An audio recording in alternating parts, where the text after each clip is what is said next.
Itqala tibdel ħafna l-hormones fil-nisa, tajjeb, ġieli ġieli għall-aħjar, ġieli għall-aħjar. Ma nsewx li s-sessualità hija xi ħaġa li tinbidel tevolvi forsi is-sess tal-bidu ta' relazzjoni u iktar iffukat fuq il-pjaċir u fuq li nisploraw il-xulxin. Issa, mara iktar minn raġel, iktar ma tevita s-sess, iktar kapaċi tgħix minn għajr.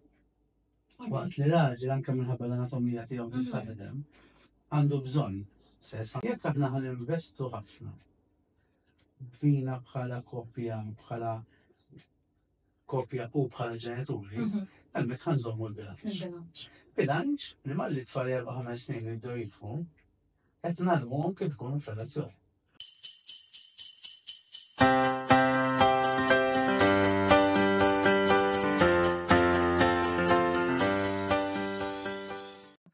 Illum fuq kelliet ma' Bambinelli għandna lil Matthew Bartolo. Matthew Bartolo kif forsi ħafna minnkom diġà isem familjari huwa sex and family counselor psychotherapist u wkoll il-founding partner tal-Willingness Team. Il-Willingness Team huwa team ta' psychotherapist, psychologist, counselor, joffru diversi tipi ta' għajnuna l-familji kif ukoll dawk li jkollhom bżonn għajnuna ta' saħħa mentali u kif ukoll għajnuna fis-saħħa sesswali. Il-Willingness Team għandhom ukoll il-Camp Willingness li bażikament daw joffru camps għatfal bejn l-4 u 12 sena waqt il-holidays tal-iskola tat-tfal, ġifieri fil-sajf, fl-Easter u fil-Military. Grazzi Matthew tal-ilqajk l-istedina tiegħi. Illum ħanitkellmu fuq suġġett li forsi meta tiġi tarbija ġdida mhux xi ħaġa li normalment nitkellmu fuqu. Imma nemmen li huwa xi ħaġa importanti li nsemmuha għaliex jafu kien ftit tebu li n-nies jitkellmu fuqha. Illum ħanitkellmu fuq is-suġġett tal-sess u t-tibdil tal-ħajja sesswali wara tarbija ġdida. Koppja tesperjenza ħafna tibdiliet wara tarbija ġdida. Kif tinbidel il-ħajja sesswali wara tfal, wara tarbija ġdida? X'inhuma t-tibdiliet maġġuri li koppja tesperjenza? L-ovvju huwa responsabilità. Kemmu jekk l-ewwel wilt li forsi jġib miegħu iktar ansjetà, imma anke jekk huwa t-tieni, t-tielet, ir-raba' għax ġemet iżżid ir-responsabilità. U ma' responsabilità jiġu l-ħsibijiet, u ma' ħsibijiet jiġi l-istress, ma' l-istress jiġi l-kimika jgħidu la kortizol li toqtol l-aptit tas-sess. Għal meta persuna għandha ħafna ħsibijiet bla ma trid ħa tfittex inqas is-sess. Bla ma trid meta għandek baby ġdid, forsi ħadd hu pjaċir titfgħu f'nofskom u kulħadd tifisset fil-baby. U li tmur mill-filli nfiżdu l-baby bejnietna u filli konna x'naqsmu, l-qabża hija kbira ħafna. Anke għax is-sens identità tagħna ikun iktar iffukat fuq li nkunu ġenituri milli li nkunu koppja jew maħbubin. U dawn kollha affarijiet li jaħdmu kontra is-sess. U battajt imma allura r-raġel kif xorta ikollu aptit u l-mara ħafna drabi f'koppja eterosessuali kollha inqas aptit. Għandha x'aqsam ukoll ma' kimika tal-ġisem. Mela l-aptit tar-raġel u anke tal-mara jiġi mit-testosteron. Tajjeb testosteron hija kimika fil-ġisem li ħatqanqal ir-raġel ħatqanqal il-mara. Hemm ukoll din il-kimika li toħroġ wara li konna x'naqsmu li hija l-oxytocin. L-oxytocin hija imlaqma l-kimika tal-imħabba. Ġifieri hija raġuni għalfejn kultant koppji li qegħdin jiltaqgħu biss bħala ħbieb li jagħmlu stess wara ftit xhur jibdew ikollhom emozzjonijiet għal xulxin. Għax li toħroġ il-kimika wara tinġibet li l-persuna l-oħra tħoss iktar imħabba li l-persuna l-oħra u allura tibda relazzjoni. Meta mara qiegħda tqatta' l-ħin mat-tarbija tagħha, speċjalment meta hemm skin to skin contact, speċjalment meta hemm breastfeeding, il-breastfeeding u skin to skin contact qed jirreleasja ħafna oxytocin fil-mara. Allura l-mara il-bżonn tal-imħabba qiegħda ġibu mit-tarbija. Il-missier mhux qed iġibu. Allura għalhekk jibda jgħid m'għadekx tagħti każi, m'għadekx kien tħobbni. Apparti il-bżonn naturali li wieħed ikollu x'jaqsam, hemm ukoll dan nuqqas ta' kimika li l-mara hija sodisfatta għax kważi għandha overload ta' oxytocin. Għax id żomm it-tarbija fuq għadha tredda ħafna drabi kuljum, dejjem meta tħossha fulfilled. Fulfilled. Waqt li raġel m'għandux. Jibda jimmissja kemm il-kuntatt sesswali mal-partner tiegħu minħabba sess, imma wkoll minħabba dik il-feeling ta' mħabba. Mbagħad hemmhekk naraw fejn raġel jibda jħossu maqtuħ, sekondarju, speċjalment illum se naraw koppji li ma jistax ikollhom tfal jew isibu diffiċli biex ikollhom tfal. U biex ikollok it-tfal, x'nagħmlu? Inżidu l-frekwenza tas-sess. Allura jkollok il-mara ħafna drabi, irġiel ukoll tamma iktar il-mara mill-esperjenza tiegħi, tibda tippuxja biex ikollhom iktar kuntatt sesswali sa ma tinqabad. La darba tinqabad ikun hemm dik il-biża ma rridx nagħmlu s-sess, ma jmurx nagħmel ħsara. Sara l-baby. Jiġi żmien fejn il-mara tkun kbira ma tħossix komda, jew inkella ġieli ssib irġiel li jibżgħu li ħajweġġgħu il-baby jew li jagħmlu ħsara. Jevitaw. U mbagħad meta jiġi l-baby ir-raġel ħossu abbandonat. Allura mbagħad tiltaqa' ma' irġiel jgħidulek mela meta rrid tinqabad pregnant kont fittix nitla' darbit fil-ġimgħa u fl-ovulation tirrabja mejjek ngħidlek m'għandix aptit. Issa li ħadd li rid. Ma jfissirx li huma rridx it-tarbija, imma ħafna darbi dal-kliem jiġi minn posta uġieħ, minn posta abbandun.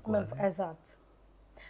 U nimmaġina jkun hemm anke il-biċċa fiżika li forsi li eżempju jkun hawn min bħala mara jibża forsi wara li anke speċjalment jekk ikun hemm it-twelid ikun diffiċli jkun hemm punti u hekk. Ovvjament ikun hemm perjodu fejn xorta ma jistgħux sakemm il-mara tfiq kompletament. Imma ikun hawn min pereżempju jibża anke fiżikament sakemm jerġa' jkollu x'jaqsam l-ewwel darba wara tfal. Iva, it-trauma ta' wild traumatiku, ta' ħlas traumatiku hija vera. Hija vera għax hemm l-uġieħ u l-biża li tagħmel ħsara fiżika, imma subkonxjament nassoċjaw ukoll l-att sesswali ma' ħlas traumatiku. Allura nevita s-sess, ma jmurx nerġa' ninqabad, ma nerġa' ngħaddi. Ġifieri jkollna koppji li jkunu ppjanati jkollhom żewġ tfal jew tlieta u wara ħlas traumatiku jgħidu ma jgħidux iktar tfal għax ma jgħidux nerġgħu ngħaddu minn dik l-esperjenza. Ġifieri jista' jkun nassoċjaw is-sess ma' dak il-ħlas traumatiku għal nevitawh. Ġifieri apparti li jkun hawn min li ġast ikun qed jibża għax forsi ħajweġġa' jkun hemm punti u hekk. Jibża li jerġa' jinqabad, ġifieri kemm tkun iktar long term li l-aptit jisom jibblukkaw l-aptit tas-sess tista' tgħid kważi. Issa, mara iktar minn raġel, iktar ma tevita s-sess, iktar kapaċi tgħix mingħajru. Waqt li raġel anke minħabba l-anatomija tiegħu kif taħdem, għandu bżonn sess, għandu bżonn jibdel l-isperma tiegħu, għandu bżonn li jkollu x'jaqsam, anke minħabba l-livell ta' testosteron. Waqt li ntaqgħu ma' iktar nisa mill-irġiel li kapaċi jgħixu mingħajr sess, iktar ma tħalli żmien, mbagħad ikun hemm min jgħidlek sirna jisna aħwa. Sal-punt li filli komdi jkunu jieħdu shower flimkien, jkunu mingħajr ħwejjeġ flimkien. Ħtimt ma' koppji, ltqajt ma' koppji li jgħidulek l-lum il-ġurnata nagħlaq il-bieb. Għax tant meta taqta' il-kuntatt tibda tiġi skomda mbagħad u m'għandix taqsam ma' għax sidri m'għadux l-istess ħabba li nredda jew inkella ġismi m'għadux l-istess wara l-ħlas jew wara tqala. Għandu x'jaqsam mal-fatt li ħabba jitlifna l-kuntatt sesswali u nħarsu lejn xulxin b'dak il-mod jisna maħbubin, mhux jisna maħbubin, imbagħad niġu jisna aħwa li l-aħwa ma jinżawx quddiem xulxin. Mhux hekk, però jkun hawn min pereżempju jistħi għax il-ġisem tiegħu tant ikun raħ inbidel u forsi ħanejdu hekk krieħ il-kelma fuq jaħba stretch marks, il-ġilda tiddendel. Ikun hawn min speċjalment in-nisa forsi jħossuhom skomdi li juru dak il-ġisem ġdid quddiem ir-raġel, jew forsi jkun hawn irġiel jħossuhom inqas attrattati għall-mara kif inhi issa. Iva, għax aħna bombardjati il-ħin kollu b'din l-idea li s-sess huwa kważi dritt u privileġġ biss tan-nies bojot eterosessuali għandhom ġisem six-pack għax id-dur fejn id-dur dak li tara. Ġifieri anke jekk qed naraw film, jekk hemm koppja qawwijin jew koppja anzjana, ħafna drabi x-xena sesswali ħad tkun waħda komika. Ek, biex nitħu, eżatt, jew inkella eżatt. biex niggustawhom. Waqt li meta naraw xena sessuali, il-maġġoranza ta' drabi huma nies li għadhom żgħar li għandhom ġisem vera. Ekku. Anke jekk tara l-porn, ħafna drabi il-nies il-bojot li għandhom x'jaqsmu huwa il-main porn, jekk ħadd fittex tip ta' ġisem ieħor, ħadd mur fil-kategoriji tal-fetishes. Mela jien ħadd fittex xi ħadd iswed, xi ħadd qawwi, xi ħadd għandu żmien. Manka dik qed tittina l-idea li s-sess huwa tan-nies bojot għadhom żgħar, Żgur, imma eżatt. jekk ħanfittex differenti, Hija xi ħaġa- tinfittixha f'kategorija li hija. U jkun hawn nisa li esperjenzaw żieda fl-aptit wara, forsi jħossuhom iktar attrattati lejn il-partner li tagħhom xi ħaġa li tant xtaqu. Itqala tibdel ħafna l-hormones fin-nisa, tajjeb, ġifieri ġieli għall-aħjar, ġieli għall-ar, ġifieri jkun hemm min anke joħroġlu ċertu mart kroniku wara tqala, u hemm min ifiq minn mart kroniku wara tqala, u l-hormones istess. Hemm min jgħidlek il-periods ġew iktar regolari, il-burdati ġew iktar stabbli, u hemm min jgħidlek wara il-pregnancy u wara l-ħlas jisu l-burdati tiegħi jinbidlu. Okay. Il-hormones huwa dak li jaffettwa l-aptit sesswali. Xi l-idea romantika u hija vera wkoll li meta tħossok safe ġo relazzjoni, meta tħossok tajba bik innifsek, ħadd tkun iktar komda jkollok x'taqsam mal-partner tiegħek. Però hemm ukoll il-bioloġija fis-sess u ma rridux ninjorawha li jista' jkun hemm tibdil fil-hormones li mara f'dal każ jew għandha iktar aptit jew naqsar l-aptit. U hemm l-affarijiet l-oħrajn ukoll. Ġifieri hemm min issa hija allura anka kif tħares lejha nnifisha. Kultant ukoll min anke jibda l-garderobba. Li issa jiena mela allura li din hija l-identità tiegħi m'għadniex il-maħbuba tar-raġel tiegħi u tal-mara tiegħi. Imma hemm min ukoll li kapaċi jħossu iktar safe issa għandna familja, allura jaraw li l-partner tagħhom kien hemmhekk għalihom u il-mod kif iġibruħu ma' tfal u ma' trabi hija xi ħaġa ta' trattom u jammiraw u dik tiġbidhom iktar lejn il-partner tagħhom. Ma ninsewx li s-sesswalità hija xi ħaġa li tinbidel tevolvi forsi s-sess tal-bidu tal-relazzjoni u iktar fukat fuq il-pjaċir u fuq li nesploraw il-xulxin. Iktar ma jgħaddi żmien f'relazzjoni, timmatura r-relazzjoni u tevolvi, iktar is-sess jibqa' l-pjaċir ukoll għax importanti. U anke l-ġisem waħdu jtik pjaċir biex tibqa' tagħmel is-sess. Però hemm ukoll l-aspett ieħor li hu iktar ta' għaqda u iktar li qegħdin flimkien bħala ħaġa waħda taf kif, u dik jista' jkun li tgħin meta r-relazzjoni sejra tajjeb. Tajjeb. Issa jekk hemm mara li jew koppja fil-verità li mhux qed isibu intimità bejniethom. Jekk forsi bħalissa is-sess mhuwiex an option għal diversi fatturi anke bissa kemm il-mara tkompli x'jistgħu jagħmlu biex iżommu dik l-ispark fir-relazzjoni. Sess mhuwiex option, jiġifieri sess penetrattiv ħabba l-punti, eżempju. Ħabba punti jew forsi l-mara kompletament ma tixtieqx bħalissa li wara jisom jerġgħu jibdew daqsxejn mill-bidu li jerġgħu forsi qed tħossha li kważi r-raġel sar huwa mhux ovvjament jekk qed tara bħala huwa mhux ħadd tmur mill-ewwel għas-sess. X'jistgħu jagħmlu biex jerġgħu qabdu dik l-ispark ta' bejniethom? Jien naħseb li s-sess mhuwiex biss penetrazzjoni. Allura anke fi żmien fejn hemm il-punti, fejn ma tistax, sakemm hemm xuġieħ li vera inti skomda, jew humu ġuħ b'xi ħaġa oħra. Xorta jisib hemm kuntatt sesswali. Kuntatt sesswali tista' tkun bewsa appassjonata. Jista' jkun għaddej meħdej xulxin u missejtu l-xulxin. Kultant jista' jkun anke ħarsa u tamiża li hija xaġa sesswali. Ġifieri. Issa qed tittantaħ. Eżatt, jew qed tintantaħħa, di l-enerġija sesswali. Nemmen li għandha tibqa' hemmhekk. Għax hija ħafna ħfef li tmantnija b'dan mod milli tmut u terġa' titqajjimha mill-mewt. Tajjeb jiena nqabbel ħafna mal-pjanti. Pjanta ħertu ħsiebha u żomma tajjeb u ma li tal-aħħar tisfar jew tagħmel xi ħaġa ta' kif tagħmel biex tirranġa għax jekk tħalliha tmut biex terġa' tqajjimha. Mhux hemm ħajna xilek. U l-ħajja sesswali hija xi ħaġa organika bħalma hija pjanta. Arati tissib mod kif iż-żomma ħajja anke waqt itqala jekk it-tnejn jibżgħu jew xi ħadd minnhom qed jibża li ħadd tagħmel ħsara. Importanti issib modi oħra kif tqanqal dak li jkun kultant anke bil-kliem. tista' tqanqal persuna, kultant anke li masturbaw li xulxin. Hija xorta intimità sesswali. Issa qed ngħid hekk għalfejn l-ideal li ma jkollniex mument fejn ħossuna jisnaħwa din nerġa' nibdew nbidu. Okay. Tajjeb, l-ideal huwa li anke waqt il-tqala, anzi ngħid anke waqt li nipprovaw għat-tfal, inżommu l-momenti fejn qed inkunu xorta sexy flimkien, mhux qed nagħmlu biss għat-tfal. Imma hemm momenti fejn xorta din nqanqlu xulxin niċċajtaw ninkul xulxin. Jekk imbagħad il-koppja da tħoss li il-konnessjoni sesswali qiegħda tasal lejn l-aħħar, l-iktar ħaġa diffiċli meta nitkellem mal-koppji hija li jħallu tfal ma' xi ħadd. U nifhimha għax hija responsabilità kbira.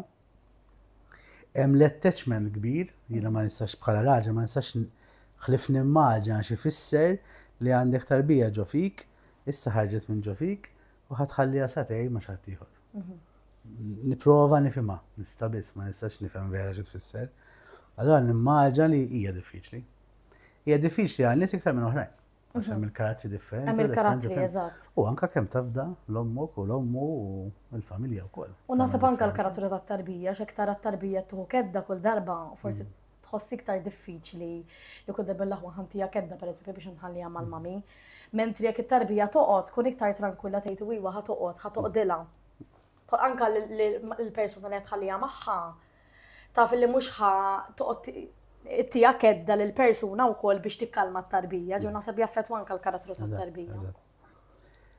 Naħseb jiena huwa billi tkun kreattiv u timxi mal-pass tat-tarbija, mal-pass tal-omm, u kultant anke tal-missier, hemm missieriet li jibżgħu jħallu tfal ma' xi ħadd ieħor. U kultant ukoll hemm anke sens ta' ħtija għax nippruvaw inlaħqu ma' kollox. Allura mbagħad ngħidu għandna satej ħanħalluha ma' xi ħadd ieħor, jiena l-ġurnata xogħol. Però jekk mhux ħadd investi fir-relazzjoni, xorta t-tarbija ħadbati. Jekk inta tispiċċa tissepara, mhux xorta t-tarbija tiegħek ħadbati. Allura jiena ġej nissuġġerixxi anke sempliċiment ġi xi ħadd mill-ommijiet, mill-mizzijiet, min-nanniet mat-tarbija fil-flat stess. Sama inti ħadd kafe mar-raġel tiegħek ġo kemm l-oħra. Mhux nitkellem fuq sess. All right. Tajjeb, ma inti moħħok mistrieħa li qiegħda fl-istess binja. Jekk ħatibki tismaħħa.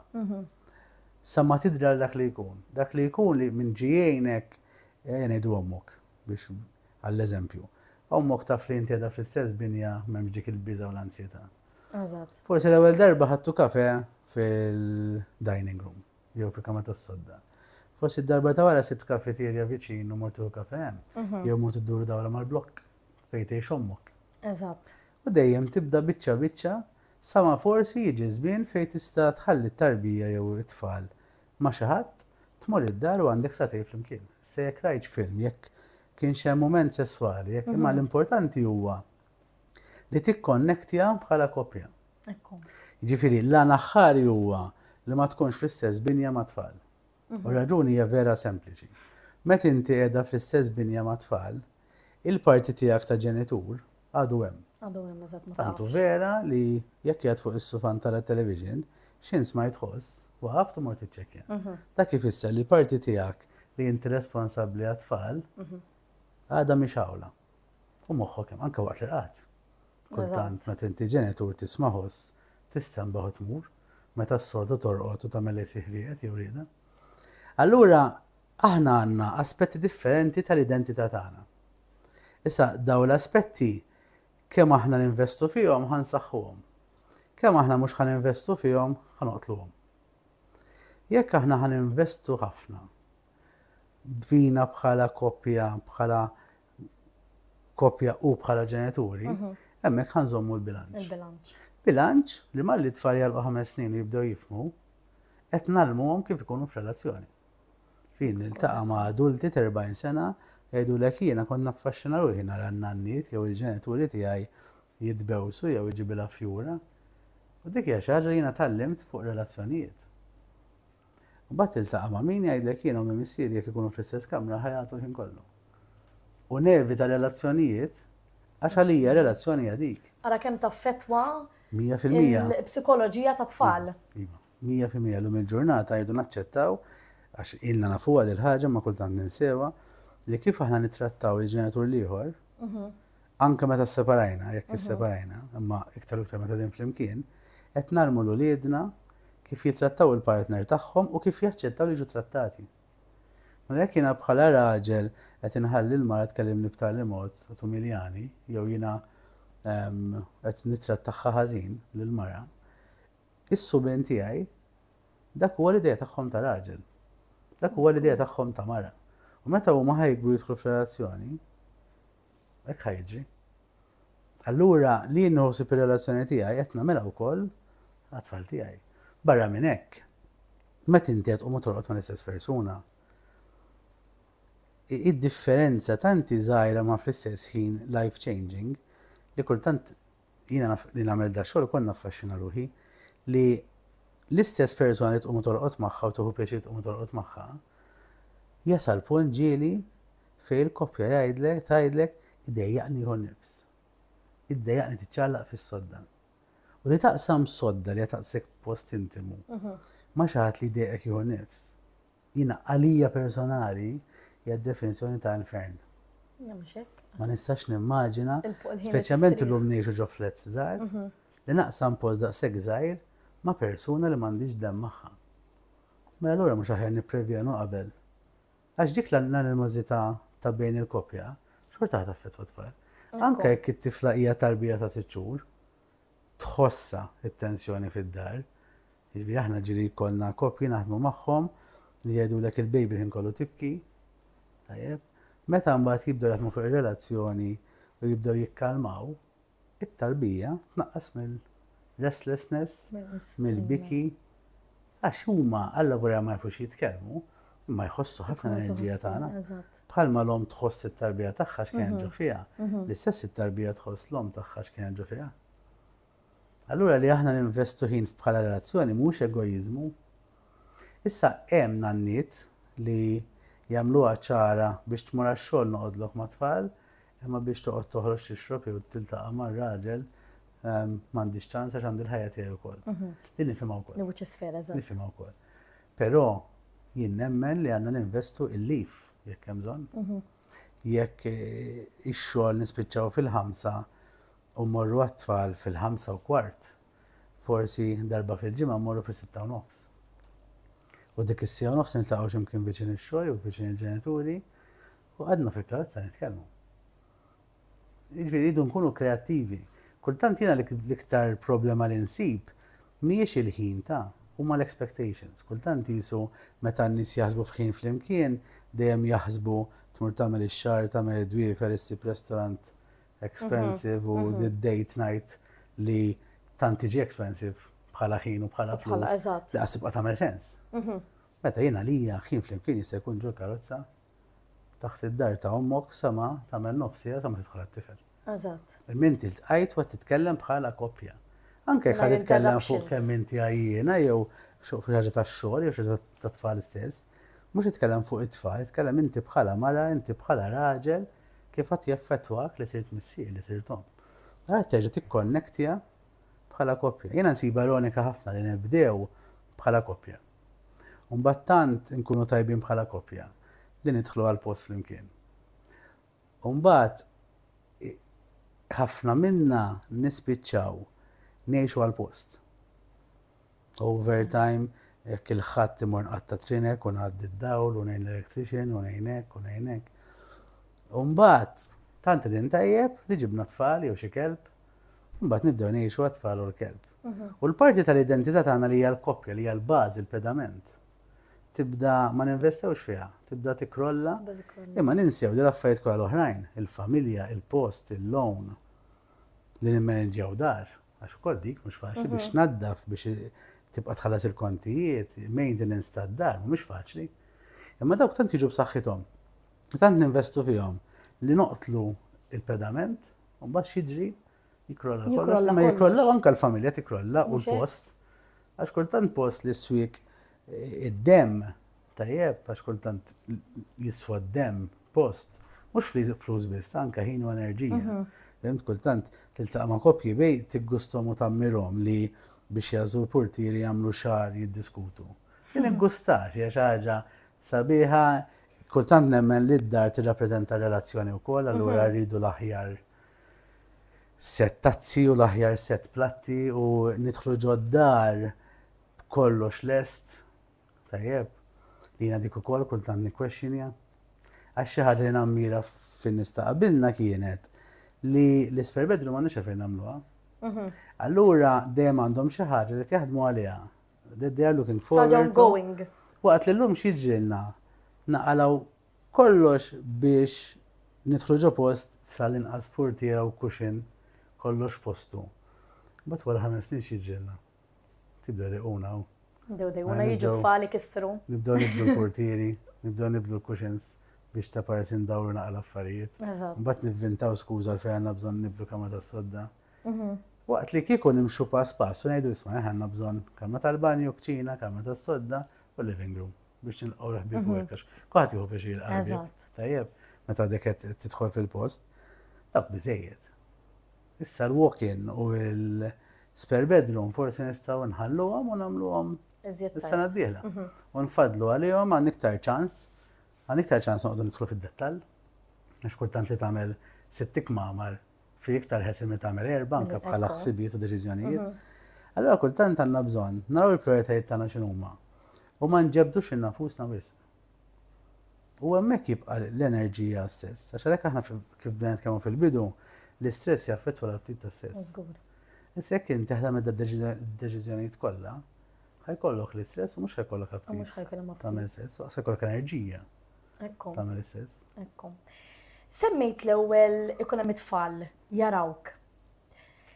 Naħseb li hawn koppji, speċjalment forsi iktar kbar, li pereżempju jiddejqu ibusu il-mara jew xulxin b'mod intimu, għax pereżempju it-tfal ħajmur jikxfuhom l-iskola.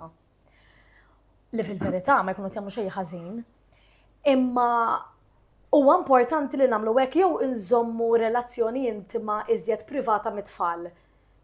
X'inhi l-ideal? Mela aħna mhux qed nitkellmu fuq bews appassjonat li hemm ħafna mess u hekk tajjeb. Nitkellmu fuq bews li fl-esperjenza tiegħi it-tfal they look forward to it.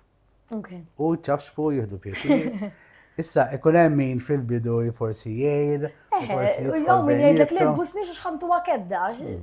Xorta tibqa' tipprova. Iktar ma tieħu kedda, iktar hemm bżonn tifhem lit-tifla li jien għandi dritt inbus il-mammi tiegħi xi l-mara tiegħi. Ma jfissirx li mhux ħanbus lilek, mhux ħanaqnaq lilek. U jien nemmen ukoll li jekk qed jitgħanqu l-omm u l-missier, jekk it-tfal marru, u okej tgħidilhom ħanaqnaq il-mammi issa jitgħanqu kollha f'daqqa. U jistennew jifhmu li hemm isu s-santwarju tar-relazzjoni intima tal-koppja. Mbagħad hemm il-familja wkoll, imma affarijiet distinti minn xulxin. U kultant ħabba sens taħtija għax ħajjibku tfal jew għax ħajjibku tfal. Isu nippruvaw nevitawha. Meta fil-verità qed nagħtu idea li tfal tagħna li mhix realistika. Għax id-dinja m'għaddux ma' tfal tagħna. Fid-dar tagħna nistgħu nderruhom prinċipessa u prinċep u d-dinja ddur magħhom.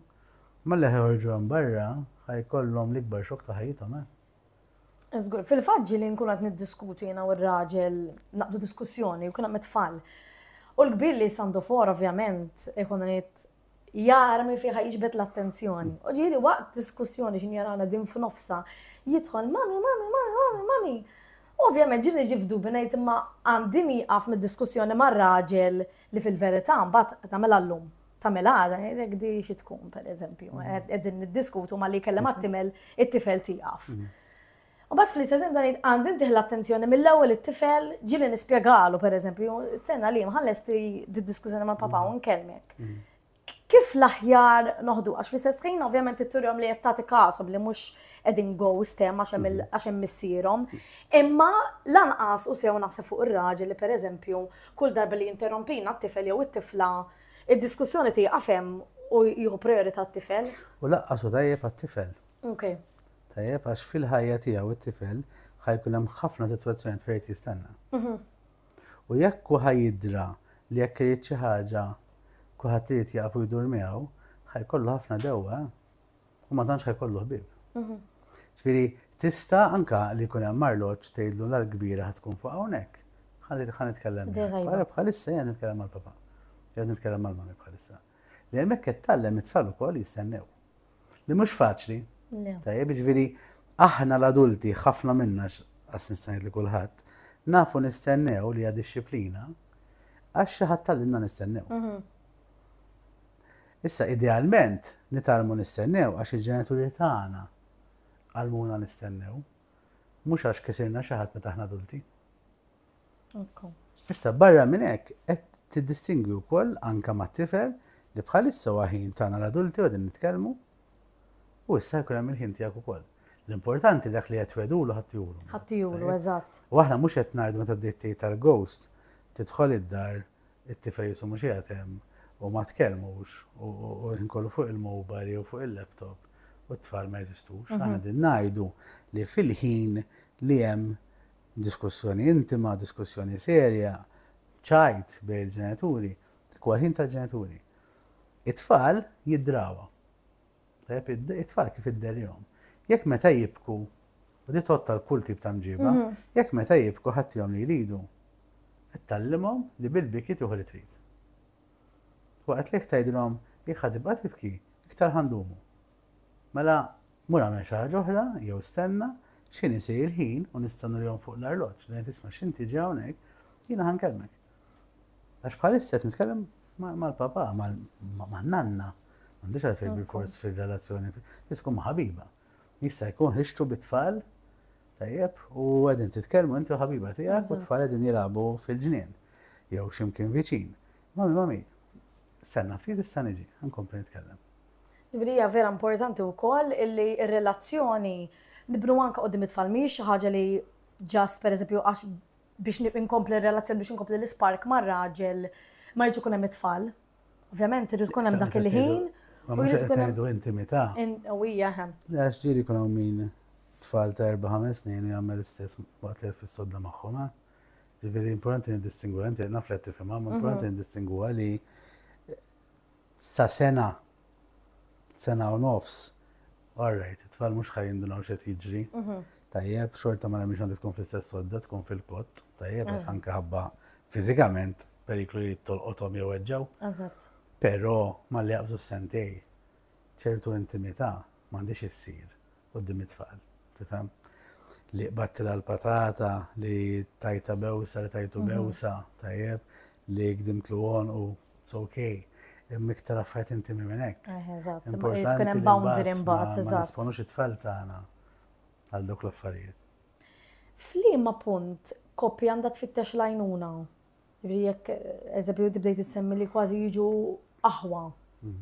Issa jekk qed jippruvaw ta' xejn, nemmen li huwa punt li għandhom ifittxu l-għajnuna. Idealment, meta xi ħadd mhuwiex komdu. Onrejt. U ħana fl-istess ħaġa tal-pjanta. Tajjeb, ħadd iġik ħafna irħas, teħles ħafna qabel, jekk inti mort għand it-tabib, meta ħassejt li ġejlih. Tajjeb, jekk ilek 15 ġos sodda u mbagħad mort għand it-tabib biex tfejjaq li għandek, ħadd tkun iktar komplikata apparti l-istress li tajt il-ġismek. Ir-relazzjoni l-istess ħaġa. Jekk inti l-ħaq tajt kedda relazzjoni, sal-punt li ġejt wiskom aħwa, u bat anka biex titkellem, ħassi biktar diffiċli. Għalfej, għax hemm xi ħadd li huwa imweġġa u xi ħadd ħafna drabiet iħossu ħati. Hemmhekk biex tagħmel konverzazzjoni ħajkun hemm ħafna attakk, ħafna difiża, u għat li ħadd titkellem fil-bidu, l-emozzjonijiet għadhom stabbli, ma ġewx b'tali mod li ħadd tħossok li qed tiġi attakkata jew li qed tiddefendi lek innifsek. Allora idealment jien nemmen li jekk hemm xi ħadd tigerger jieqaf u jisma'. Tajjeb, issa anke jekk għalik ma tagħmel sens. Anke għalik jekk għandek raġunijiet validissimi għalfejn mhux qed qattaħem miegħu jew magħha. Il-persuna li inti tħobb, il-persuna li inti qed tibni familja magħha, li qed tibni futur magħha, qiegħda mdejqa. Jiġifieri m'għandekx bżonn terapista tgħidlek iva għandkom problema. Mhux hekk. Jekk hemm xi ħadd mill-koppja qiegħed imdejjaq, hemm problema. Issa jekk inti taħseb li qed ikabbara jew da tkabbara, il-persuna da tħossa dil ħaġa. L-istess bħat tfal. Jekk it-tifel jiġi jibki ta' 6 li telqtu l-girlfriend, tajjeb, anke jekk għalik hija xi ħaġa ċuċata, imma liħ qed jgħix l-ewwel breakup ta' ħajtu. Eżatt. X'hekk int ħatajdlu iva ma ninsaqsek. U kemm qed tittaddi minna pereżempju. Imma hu qed iħoss l-ikbar breakup ta' ħajtu, ommu jew missieru ma tawx kasu. U ċ-ċans huwa li l-messaġġ li ħa jekk Alla jesqat jiddivorzja b'żewġ tfal li hija breakup ħafna ikbar minn ta' 6 years, x'kont mhux ħarmat il-ġenituri? Għax meta kien hemm bżonn, ma kinux hemm. Għax għalih dik kienet kbira dak iż-żmien daqs id-divorzju b'żewġ tfal. Fil-koppji l-istess. Jekk il-mara tiegħek, ir-raġel tiegħek qiegħed imdejja għax ma tixtrix fjuri. Tajjeb, jekk kellek ikun maħra ta' flus għax temutu wara ġimgħa, imma il-mara tiegħek, ir-raġel tiegħek, għalihom importanti fjuri. Allura, kultant l-imħabba hija meta mhux dejjem tifhem il-bżonnijiet tal-partner tiegħek. Però tissodisfaħħhom għax huma importanti għalih jew għaliha. Interessanti. Allura idealment hemmhekk tagħmel xi ħaġa fuqha. Alright. U idealment titkellima, tisma' u ssolviha. Jekk le, tħallix għall-aħħar. Jiena meta jiġi xi ħadd hawnhekk dan huwa l-last resort. Qalbi tinżel. Għax ngħid. Nkunu ħallew ħafna. Mhux hekk. U naħseb li jiġri tibda minn one-sided ħafna drabi l-ewwel, u mbagħad tibda tweġġanka l-persuna l-oħra. Ġifieri kważi jekk tilqaħħa meta hemm persuna waħda li forsi t-tieni persuna dejjem ngħidu pereżempju l-mara minqata' l-abtit kompletament. Huwa naħseb ideali wkoll li tibda tfittex jekk qed tara li għaddej iż-żmien u l-abtit għadu ma ġiex u r-raġel ġas jgħidilha illum lanqas pereżempju jew qed jipprova jittantaw u kważi qed tevitaħ. Huwa wkoll ideali naħseb li tibda tfittex l-għajnuna jekk qed tipprova u xejn minn dak iż-żmien qabel ir-raġel jibda iweġġaw li dik kważi qed tinjorah. U magħha nnifisha. U kultant għax mara u jiena raġel ma jiex nagħti l-impressjoni. U lej jiena ġibt eżempju tkun vice versa, eżatt. F'relazzjoni, jekk partner minnhom għandu aptit, jekk inti taf li mhux ħatweġġa, mhux jien naf jiġu flashbacks ta' abbuż sesswali, ippux hekk innifseku. Ġifieri, meta aħna f'relazzjoni esklusiva qed inwedu xulxin l-istess ma' xulxin biss, għandna responsabilità lejn xulxin. Jien nħobb nagħti l-eżempju bl-ikel għax bl-ikel kultant nies jaċċettawha iktar. Jekk jiena u inti firmajna kuntratt li nieklu ikel ta' xulxin biss. Is-sinti tikol darba kuljum, u jiena jkolli ġuħ 3 darbit kuljum. X'ħan għamel? Antom ma nistax immur, tos ma nistax nagħmel waħdi għax toqgħod tieħu għalik, jew inti ħassajjar iktar. Alright, forsi jiena nitgħallem nikol darbtej kuljum. Però inti tagħmilha effert ukoll. Eżatt. Issa, jekk l-intimità ma jkollokx l-istess aptit u bżonn bħal partner tiegħek, ma jfissirx li hu l-problema. Għax hu jaf isib persuna oħra li kollha ftit iktar minnu. Bħal minti jaf isib xi ħadd li jkollu ftit inqas minnek. U sfortunatament f'kull relazzjoni fid-dinja jikkontrolla s-sess minn għandu inqas aptit. Mhux hekk? Li dik toħloq rabja u resentment. U kull darba li inti qed tirriġetta, anke jekk rejection żgħira, lill-partner tiegħek jisu għandek ħajta sejw qed tiġbed ġebla. Kull darba, u rejection mhux forsi sesswali, jista' jkun li għandha bżonn titkellem u tgħidilha u mhux issa. Fimt? Jew dejjem teqret. Dak jew xi ħadd ġejjan eku tgħidlu itlaq li ma xtinti eżempju jew għax għadni ma ħsilx. Dak huma kollha minor rejections li għandek ħajta sejw dejjem tiġbed ġebla. Dak il-ħin mhux ħatara differenza ma tiġi ġurnata u jinżel kollox. Mbagħad too late. Allura kemm jista' jkun għamel effort. Issa forsi illum m'għandix ftit penetration imma nista' ntik pjaċir mod ieħor.